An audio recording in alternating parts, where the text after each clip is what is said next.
চারদিক থেকে ভেসে আসছে আজানের ধ্বনি। রমজানকে ঘিরে যখন আজানের আগ মুহূর্ত থেকেই সবাই নানা রকম ইফতারের পরশা সাজিয়ে বসে থাকেন, ঠিক তখন রাস্তায় দাঁড়িয়ে দায়িত্ব পালন করছেন ট্রাফিক পুলিশ। ইফতারের জন্য সবারই যখন বাড়ি ফেরার তাড়া, তখন দায়িত্বের কাছে যেন অসহায় এসব পুলিশ সদস্যরা।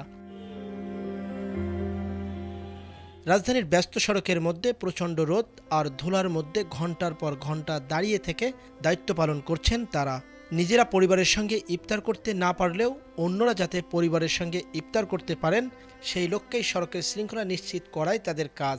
তাই তো এক হাতে ইফতার, অন্য হাতে সিগন্যালের ইশারাই যেন ট্রাফিক পুলিশের নিত্যদিনের সঙ্গী। ট্রাফিক ডিভিশন এর চাকরিটা এরকমই যে রাস্তায় মানুষ রেখে ইফতার করতে যাওয়ার সুযোগ নেই। যদি রাস্তায় চাপ থাকে, আমাদের মূল প্রায়োরিটি হচ্ছে যে আগে মানুষকে বাসায় পাঠানো, তারা যেন ইফতার করতে পারে। ফ্যামিলির সাথে ইফতার করতে না পারাটা খারাপ লাগে, কিন্তু আমাদের কারণে পাবলিক তাদের ফ্যামিলির সাথে ইফতার করতে পারে, সঠিক সময় যাইতে পারে, এটা আমাদের ভালো লাগে, মানুষের শান্তি লাগে আর কি। এটাই ইফতারে এসব ট্রাফিক পুলিশদের জন্য নেই কোনো বাহারি আয়োজন। সারাদিন রোজা থেকে এক বোতল পানি আর সামান্য ইফতারটুকু ধীরস্থিরভাবে খাওয়ার সুযোগ মেলে না তাদের। রমজানের দায়িত্বের এমন বোঝা নিয়েই পুরো মাস পার করেন এসব পুলিশ সদস্যরা।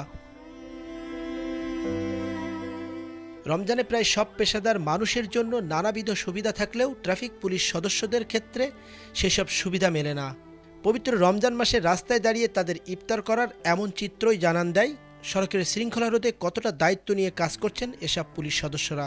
ইফতারের আগ মুহূর্তে নিজের কথা চিন্তা না করে অন্যের প্রশান্তি দেখেই আনন্দিত তারা। সাইফুদ্দিন, এটিএন বাংলা, ঢাকা।